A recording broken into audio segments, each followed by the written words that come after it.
بسم اللہ الرحمن الرحیم الحمد للہ رب العالمین والصلاة والسلام علی سید المرسلین محمد وعلی آلہ وصحبہ اجمعین رب اشرح لی صدری ویسر لی امری واحلل عقدۃ من لسانی یفقہوا قولی۔ آج کا ہمارا درس جو ہے سورہ توبہ ہے اور آیت ہے جہاں سے ہم آغاز کریں گے 38۔ اعوذ باللہ من الشیطان الرجیم یا ایہا الذین آمنوا ما لکم اذا قیل لکم انفروا فی سبیل اللہ اثاقلتم الی الارض ارضیتم بالحیاة الدنیا من الآخرہ فما متاع الحیاة الدنیا فی الآخرۃ الا قلیل۔ تجوید اعتبار سے دنیا کا دو دفعے ذکر ہے۔ یہ عربی دنیا ہے، دنیا، اردو میں کیا دنیا، لیکن لکھتے ہیں دنیا، پڑھتے ہیں دنیا، یہ اردو ہوا۔ تو یہاں کوشش کریں بالحیاة الدنیا، نون گنہ ہے ہی نہیں یہاں پر، یہ تجوید اعتبار سے۔ دوسرا، یہاں سے اب جنگ تبوک کا ذکر شروع ہو رہا ہے، جسے آپ کہیں گے غزوہ تبوک۔ تو اس کی خصوصیات ہیں، جیسے کہ گزشتہ ہم نے بتایا کہ حنین تو فتح مکہ کے بعد ہوا ہے۔ اس کی خصوصیت یہ ہے کہ عام اعلان ہوا، جیسے کہ دیکھا جائے گا کہ چلو، جو نہیں گئے ان پر گرفت ہوئی، جیسے کہ ہم پڑھیں گے۔ تو ہرقل نامی بادشاہ، تو نجاشی نہیں، نجاشی تو حبشہ سے تھا، اس نے تو کافی تعاون کیا تھا مکہ سے جو لوگ گئے تھے ہجرت کر کے، وہ نہیں، یہ روم، چونکہ سلطنت روم تبوک سے ملی ہے اور شام سے سرحد پر ہے۔ تو ایسی خبر ہوئی، اب ظاہر ہے کہ فتح مکہ ہو گیا۔ تو فتح مکہ ہو گیا، اسی سال آپ حج کو نہیں گئے بلکہ ابوبکر صدیق کی عمارت میں قافلہ بھیجا تھا نا۔ تو یہ خبر پھیلی کہ مسلمانوں کے خلاف بڑی فوج روم لے کر نکلا ہے۔ ظاہر ہے کہ یہ کوئی ابو سفیان کی ٹولی نہیں تھی، لہذا ایسا اعلان کہ نکلو، جیسے پڑھیں گے ابھی، نکلو بھائی۔ ایک تو یہ ہے کہ جانا ہے جہاد کو، جہاد فرض عین نہیں، مگر یہ کہ نکلو اللہ کی جانب سے کہا جا رہا ہے۔ تو اس کی یہ خصوصیت ہے، نکلے۔ اور پھر اس کی یہ خصوصیت ہے کہ جنگ نہیں ہوئی،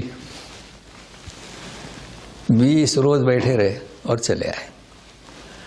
اور یہ خصوصیت ہے کہ پھر نبی کریم صلی اللہ علیہ وسلم کسی غزوے میں نہیں گئے، ہوا ہی نہیں، بس یہ اس کی خصوصیات ہیں۔ تو چونکہ موسم تھا گرمی کا اور کھجور تیار تھی، عورتیں کھجور نہیں اتار سکتی، اس وجہ سے کچھ زمین سے چپکے رہے، جیسے کہ آپ سنیں گے، یعنی وہ قرآن کی اصطلاح، یعنی گھروں میں بیٹھے رہے، تو چپکے رہے نا، زمین پر بوجھ بن کے رہے۔ تو یہ ذہن میں رہے۔ اب ہم شروع کرتے ہیں۔ دیکھیے، اے ایمان والو، ما لکم، تمہیں کیا ہو گیا جب تم سے کہا گیا کہ انفروا فی سبیل اللہ، نکلو اللہ کی راہ میں۔ اثاقلتم الی الارض، ثقیل، ثقل، اب یہ کیا ہے؟ زمین پر تم بوجھ بنے رہے، باہر نکلو، گھر چھوڑ دو، یہ مراد ہے۔ تو ابھی ترجمہ کیا کریں گے کہ زمین سے لگے رہے، گھر میں بیٹھے رہے۔ اب مجازی ترجمہ ہے سب، مطلب آپ ایک ہی جگہ پہ بیٹھے ہیں تو بوجھ یہی ہے نا، باہر نکلیں۔ کیا تم دنیاوی زندگی سے راضی ہو گئے؟ من الآخرہ، آخرت کے مقابلے میں، یعنی کھجور اور پھل، یہ آخرت کے بارے میں تمہیں بہتر لگا، حالانکہ وہاں بھی کھجور ہیں، تو تم اس سے راضی ہو گئے۔ فما متاع الحیات الدنیا فی، آپ دیکھو فی ہے، پہلے من ہے اب فی ہے، تو یہ دنیا کا ساز و سامان آخرت میں، اب یہاں بھی ترجمہ کر سکتے ہیں آخرت کے مقابلے میں، تھوڑا ہے، کیونکہ جب آخرت میں جائیں گے اور جنت میں جو آپ کو ملے گا وہ لا فانی ہے اور یہ فانی، بس یہ اس کا مفہوم ہوگا مختصر سا۔ مفہوم ادا ہو گیا، اتنا بھی اگر آپ تفسیر کریں تو کافی ہے۔ لیکن اب وہ جو تحقیق جو ہے وہ میں آپ کو بتاتا ہوں. دیکھیے کبھی آپ نے سنا یہاں انفرو، یہ کیا ہے یہ انفرو؟ بھائی اخرجو، ابھی آئے گا نیچے خرج خرجا خرجو، اخرج خرج. اور یہ انفرو کیا ہے؟ یہ انفرو کے معنی ہم کرتے ہیں نکلو، اخرجو نکلو. تو یہ سمجھنا ہے. عربی بہت آسان ہے. انفرو کیا مطلب؟ پہلے خرجو کا مطلب خرج، خرج نکلا، خروج. خروج من شیئن، اسے کہیں گے خروج. کیا مطلب من شیئن؟ کسی چیز سے نکلا. معتزلہ صحیح عقیدے سے نکلا، خارجی ہوا. اب ہم یہاں سے نکلیں گے، 11 بجے کا ٹائم دیا ہے ہمیں، تو خروج من شیء، یہ یاد رکھنا. عربی بہت آسان ہے. ایک جگہ سے نکلنا، یہ کیا ہوا؟ خروج. لیکن نفر خروج لی شیئن، دیکھو کتنا فرق ہے. اور آسان عربی ہے. خروج لی شیئن، من شیئن نے، کسی مقصد کے لیے نکلنا، یہ ہے نفر. دیکھو تو اس لیے یہاں خروج نہیں کہا گیا. یہاں یہ مطلب نہیں کہ مدینہ چھوڑو، نہیں، غزوہ تبوک کے لیے نکلو، ہو گیا نا. تو کیا فرق یاد رکھیں گے؟ نفر خروج لی شیئن، خرج من شیئن. کافی ہے. اتنا بھی اگر یاد کر لیے تو یہ تفسیر ایک عام تفسیر ہے اور ایک ہائی تفسیر ہوئی. باقی اور بھی چیزیں، اور دنیا کا تجویدی تفسیر ہوئی. إِلَّا تَنْفِرُوا يُعَذِّبْكُمْ عَذَابًا أَلِيمًا وَيَسْتَبْدِلْ قَوْمًا غَيْرَكُمْ وَلَا تَضُرُّوهُ شَيْئًا وَاللَّهُ عَلَى كُلِّ شَيْءٍ قَدِيرٌ. تجوید إِلَّا تَنْفِرُوا یعنی ان تو نون کا لام میں ادغام ہمیشہ. تو اللہ، اب نون نہیں پڑھ سکتے. یہ تجوید میں آپ پڑھیں گے. نون کا، لام کا، را کا تو ادغام ہوتا ہے لام میں. تو یہ اللہ، اگر تم نہیں نکلو، کس کے لیے؟ لی شیئن. اب تو سمجھ میں آ گیا نا. یعنی اس غزوے کے لیے مت نکلو. یعذبکم عذابا علیما، دردناک عذاب دیں گے تمہیں اللہ تعالیٰ، چونکہ ضرورت تھی اس بات کی. وَيَسْتَبْدِلْ قَوْمًا، بدلی کرے گا ایسی قوم تمہارے سوا. تو بھی سین اس میں زیادہ ہے، یعنی تمہارے علاوہ تم سے ایک اور قوم لائے گا، اور تم اس کا کچھ بھی نہیں کر سکو گے. اللہ ہر چیز پر قادر ہے. یہ تفسیر بھی بالکل واضح ہے. اس لیے کہ ایسا ہوا ہے جب قوم نافرمانی کرتی ہے تو اللہ تعالیٰ کے لیے کچھ مشکل نہیں ہے، بہت آسان ہے کہ انہیں ہلاک کر کے دوسری قوم لے آتا ہے. مطلب یہ کہتے ہیں کہ انذار، یعنی مسلمانوں کو ڈرایا جا رہا ہے. اب ایک مزید بات کہی جا رہی ہے، اسے ہم غور سے سمجھنے کی کوشش کریں گے. اللہ یعنی ان لا، إِلَّا تَنْصُرُوهُ فَقَدْ نَصَرَهُ اللَّهُ إِذْ أَخْرَجَهُ الَّذِينَ كَفَرُوا ثَانِيَ اثْنَيْنِ إِذْ هُمَا فِي الْغَارِ إِذْ يَقُولُ لِصَاحِبِهِ لَا تَحْزَنْ إِنَّ اللَّهَ مَعَنَا فَأَنزَلَ اللَّهُ سَكِينَتَهُ عَلَيْهِ وَأَيَّدَهُ بِجُنُودٍ لَمْ تَرَوْهَا وَجَعَلَ كَلِمَةَ الَّذِينَ كَفَرُوا السُّفْلَىٰ وَكَلِمَةُ اللَّهِ هِيَ الْعُلْيَا وَاللَّهُ عَزِيزٌ حَكِيمٌ. کئی چیزیں سمجھنا ہے اس میں. ترجمہ کرتے ہیں. اگر تم نے اس کی یعنی کہ اس کی رسول کی مدد نہیں کی تو سنو، اس کے پہلے فقد، قد آ گیا نا، مطلب پہلے. نصرہ اللہ، اللہ نے اس کی یعنی رسول کی مدد اللہ کر چکا ہے. اب کب؟ اذ اخرجہ الذین کفروا، جنہوں نے کفر کی روش اختیار کی مکہ میں، نکالا اسے، مطلب انہوں نے مجبور کیا تو آپ نکلے ہجرت کر کے. اب یہاں ہجرت کا قصہ نہیں بیان کرنا ہے، اصل کیا بیان کرنا ہے؟ ثانی اثنین، دو میں کا دوسرا. تو پہلے کون؟ ابو بکر صدیق، کیونکہ اثنین پر زیر ہے نا، حالت ہے نصب میں جر میں.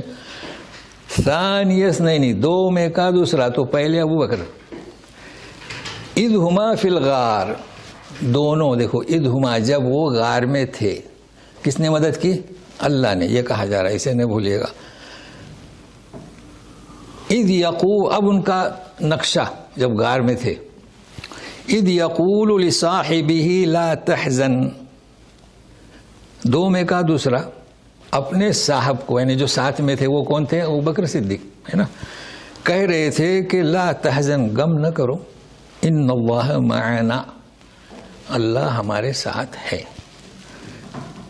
یہاں تک یہ قصہ ہو گیا. ابھی یہ تو نتیجہ، وجعل کلمۃ الذین کفروا، جنہوں نے کفر کی روش اختیار کی، ان کا کلمہ اللہ نے سفلا، نیچے کر دیا ہے نا.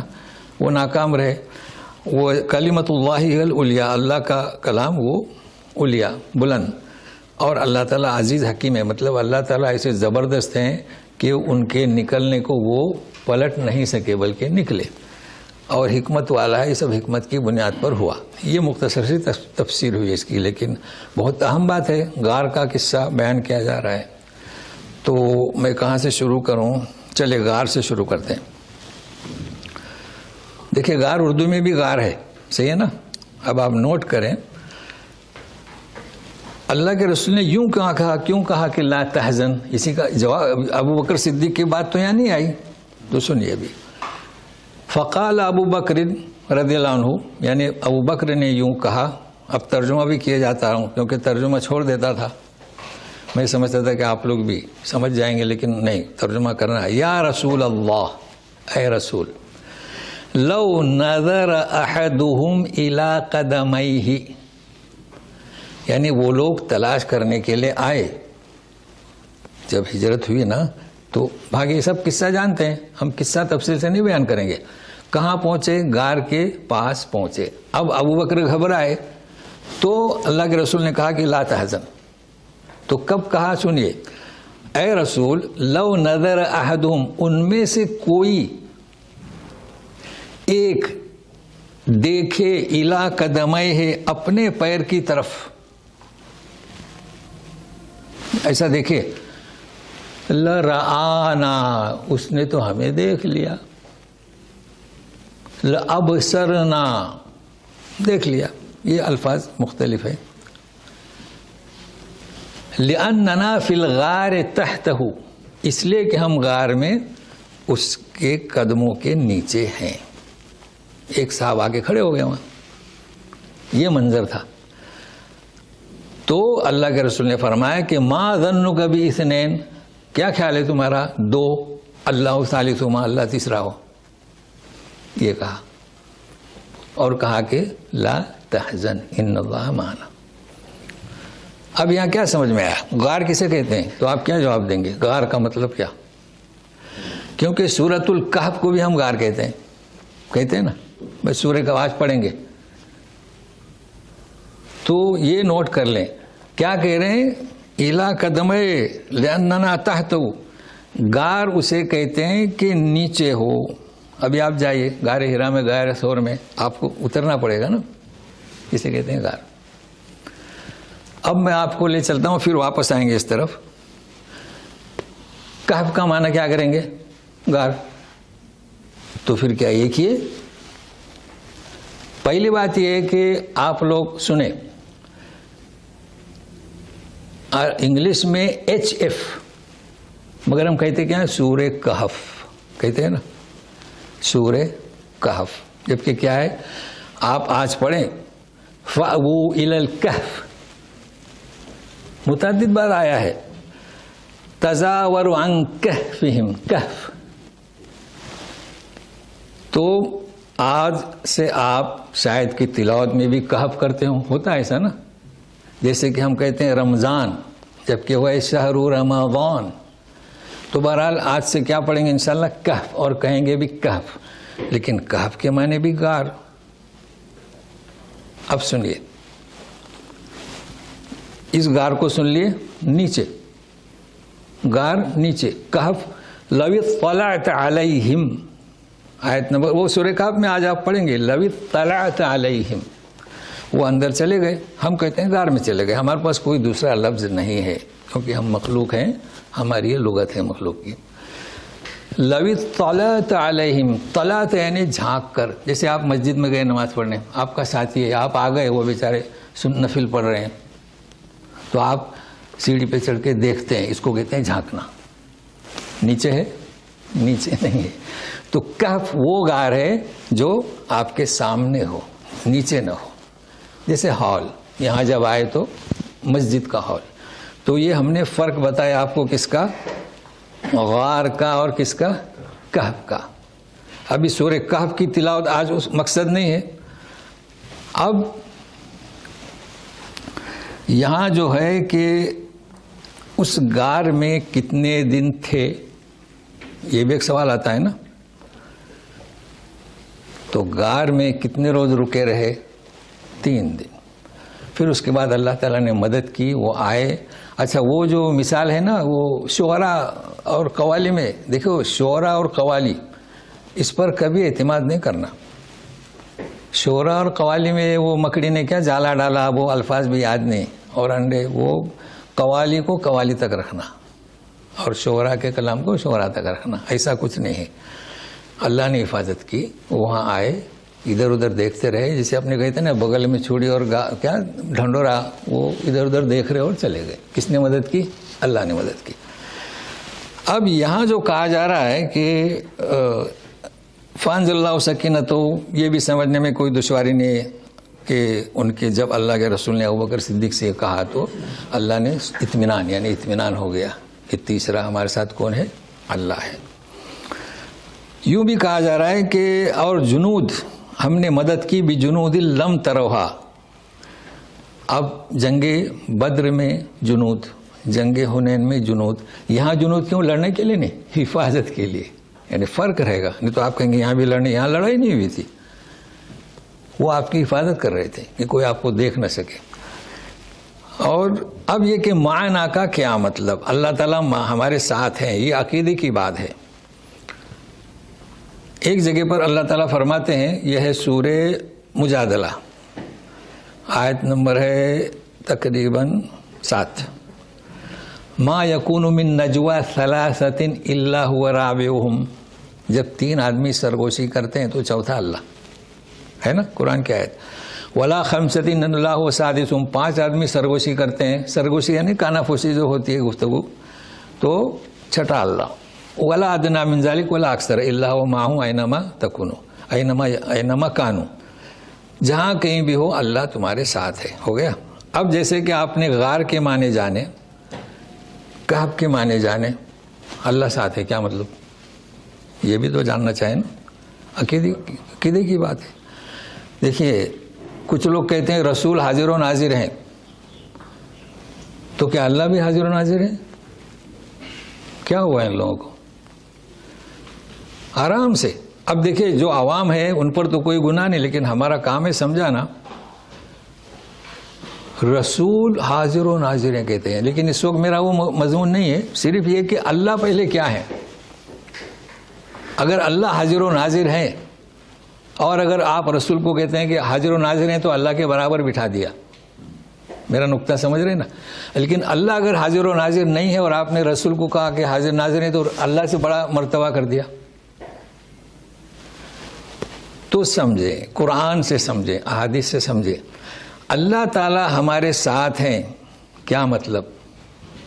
تو دیکھیے، موسیٰ علیہ السلام اور ہارون علیہ السلام، اللہ تعالیٰ فرماتے ہیں اذهبا الى فرعون انه طغى، سورہ طٰہٰ پڑھ رہا ہوں جی، آیت نمبر آئیں گے 42 43، یہ دیکھ لینا کیا فرمایا۔ اذهبا، دونوں جاؤ فرعون کے پاس، فقولا له قولا لینا، نرم بات کرو۔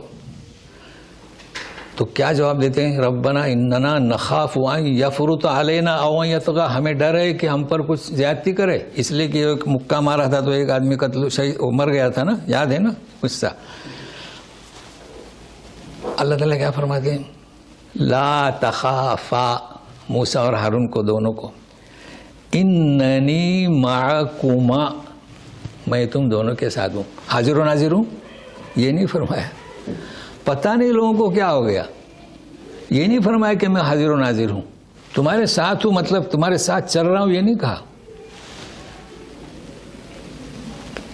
اسمع و ارا, عرش سے سن رہا ہوں اور دیکھ رہا ہوں, عرش سے سن رہا ہوں اور دیکھ رہا ہوں. تو اب جو تم 3 آدمی سرگوشی کرو گے تو چوتھا اللہ, کیا مطلب؟ عرش سے قوت سماعت اور قوت رؤیت, یہ ہے عقیدہ ہمارا. پھر رسول کو حاضر ناظر سمجھتے ہیں, سمجھ میں نہیں آ رہا ہے. کتنی جگہ میلاد ہوتی ہے, ہر جگہ حاضر ہوتے ہیں, اٹھ کر کھڑے ہوتے ہیں. آپ کے بھی میلاد میں شریک ہوئے ہوں گے نا, کھڑے ہوتے ہیں, وہ کچھ الفاظ ہیں وہاں اب یاد نہیں, کھڑے ہوتے ہیں, حاضر ہو گئے رسول. تو بہرحال یہاں پر میں نے ایک عقیدے کی آپ کی اصلاح کی میں کوشش کرتا رہتا ہوں, تو اسے نوٹ کر لیں. آج کے اس صفحے میں تجوید سے بھی بتلایا اور معانی بھی بتلایا اور غار کے معنی اور کہف کے معنی. اب ہم آگے چلتے ہیں. انفروا خفافا وثقالا وجاهدوا بأموالكم وأنفسكم في سبيل الله ذلكم خير لكم إن كنتم تعلمون. انفروا خفافا, نکلو لشیء, گھر سے مت نکلو, مدینہ کو نہیں چھوڑنا ہے. کہاں جانا ہے؟ تبوک. دیکھیے تھوڑی بہت عربی سیکھیں گے نا, اور عربی سے جب آپ تفسیر پڑھیں گے تو سمجھنے میں بہت آسانی ہوتی ہے, خاص کر جو گلف میں رہتے ہیں. دیکھو کتنا آسان ہو گیا, من شیء لشیء. اچھا اب خفافا و ثقالا, خفاف ہلکے, ثقال بھاری. نکلو, ہلکے ہو یا بھاری ہو. اب اس کے 2 مطلب ہیں. ہلکے مطلب ہاتھ میں کچھ نہیں ہے پھر بھی نکلو, ہاتھ میں کچھ نہیں ہے پھر بھی نکلو.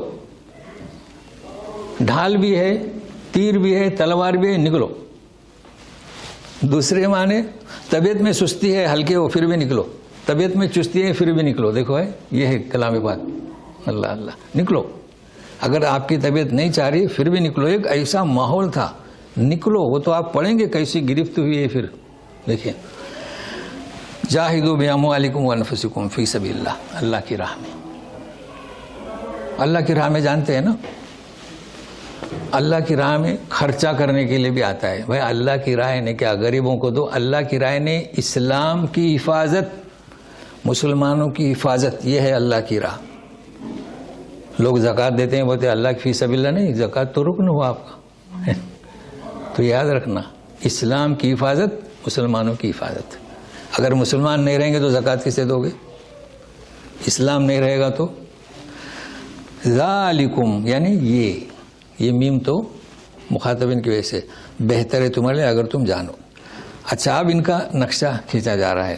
لو كان عرضا قريبا وسفرا قاصدا لاتبعوك ولكن بعدت عليهم الشقة, شقة نہ کہ شقة. وسيحلفون بالله لو استطعنا لخرجنا معكم يهلكون أنفسهم والله يعلم إنهم لكاذبون. والله يعلم نہ کہ يعلم. اگر عرض قریب ہوتی, عرض قریب ہوتی, سفر مقصود ہوتا. اب عرض کسے کہیں گے؟ بھائی جاتے ہیں جہاں جانا ہے, مال و متاع, جیسے جنگ میں کیا ہے مال غنیمت وغیرہ. یہ اگر نزدیک ہوتا, نزدیک, بھائی ابو سفیان کا قافلہ کہاں تھا؟ مدینہ اور مکہ نزدیک. یہ تو کہاں جانا ہے دور. اور سفر مقصود ہوتا, مطلب ہے کہ معلوم ہو کہ کہاں جانا ہے. یہ تو جا رہے ہیں اور وہ کہاں ہے, رومی دور بھی ہے. تو اگر یہ عرض قریب ہوتی, جگہ نزدیک ہوتی, سفر بھی معلوم ہوتا, مقصد لتبعوک, چونکہ آپ سب نے اعلان نہیں کیا تھا کہ کہاں جانا ہے, کیا کرنا ہے, بس نکلو بس. ولیکن بعدت علیہم الشقہ, یہ شقہ دور ہوا ان پر راستہ. اب شقہ کے معنی بتانا پڑیں گے آپ کو. یہاں سنتے ہیں نا شقہ, شقہ, ہاں یہاں شقہ, یہاں وہی ہے شقہ للایجار, مکاتب للایجار, شقق للایجار. شقہ کی جمع شقق, ہے نا. اور تو عربی جاننا بھی بہت ضروری ہے. اب شگہ اور اندر غرفہ ہے نا. تو فلیٹ ہم کیا خریدتے ہیں؟ فلیٹس. فلیٹ کے اندر روم. اب آئے گا سمجھ میں. اب اس کی معنی راستہ کیسے کی ہے شگہ کے؟ آپ کا ایک بیڈ روم ہے, آپ کا ایک کیا ڈائننگ ہال ہے, اور کیا آپ کا اور بھی ہے نا, اور بھی کچھ رہتے ہیں, کچن ہے, باتھ روم ہے. تو جب آپ داخل ہوں گے تو فلیٹ میں سے داخل ہوں گے تو راستہ ہوا بیڈ روم جانے کا فلیٹ اور شگہ. تو جو مین دروازہ ہوگا آپ کا راستہ ہے. دیکھو کیسے یہاں تو راستہ بالکل صحیح ہے, سمجھا ہے. تو یہ ہے شگہ. تو راستہ دور تھا, بہت شگہ. اب راستہ ہی دور ہے تو فلیٹ میں کب پہنچیں گے؟ اس لیے وہ قسمیں کھانے لگے اللہ کی کہ اگر ہم حیثیت رکھتے تو ضرور نکلتے آپ کے ساتھ. وہ نکلتے, وہ قسمیں کھا رہے تھے, ہم کمزور ہیں, یعنی بہانے. تو وہ بھی تفصیل سے آئے گا, اس لیے میں یہاں نہیں بیان کر رہا ہوں. یہلکون انفسہم, اللہ تعالیٰ کہتے ہیں کہ وہ اپنے آپ کو ہلاک کر رہے ہیں. ہلاک کیوں؟ قسمیں کھا کر. اب یہاں سوچیں گے ہلاک کہاں کر رہے ہیں؟ قسمیں جو کھا رہے ہیں نا, یہ قسمیں کھا کر اپنے آپ کو ہلاک کی طرف لے جا رہے ہیں, مار نہیں رہے ہیں, تباہی. اچھا, واللہ یعلم, اللہ خوب جانتا ہے کہ وہ جھوٹے ہیں. منافقین کی بات ہوئی. اچھا, اب دیکھیے کلام پاک میں لوگ کہتے ہیں کہ رسول کی تعریف کریں. ارے بھائی قرآن سے کرو, قرآن شریف سے رسول کی تعریف کرو تاکہ شرک سے بچ جاؤ. کتنا پیارا انداز ہے دیکھو اس آیت پر اگلی. تو پہلے پڑھتا ہوں پھر سنیے. عفا اللہ عنک لما اذنت لهم حتى يتبين لك الذين صدقوا وتعلم الكاذبين. اللہ اللہ, سیرت پر اسے بیان کریں, نہ کہ من گھڑت کس سے. معاف کیا اللہ نے تجھ سے. کس سے کہا جا رہا ہے؟ رسول سے. معاف کیا؟ پہلے معاف. دیکھو کیسا پیارا انداز ہے, پہلے معاف کر دیا. لما اذنت لهم, انہیں اجازت کیوں دی. دیکھو ہے, جبکہ ہمارے یہاں کیا ہوتا ہے, ادھر آؤ, کیوں غلطی کی, کیا ہوا کیا نہیں, پھر معاف کر دیا یا جرمانہ لگایا. اللہ دیکھو اللہ کے رسول سے کہہ رہے ہیں عفا اللہ عنک, خلاص معاف کر دیا. پیارا انداز ہے کہ نہیں؟ یہ ہے سیرت طیبہ.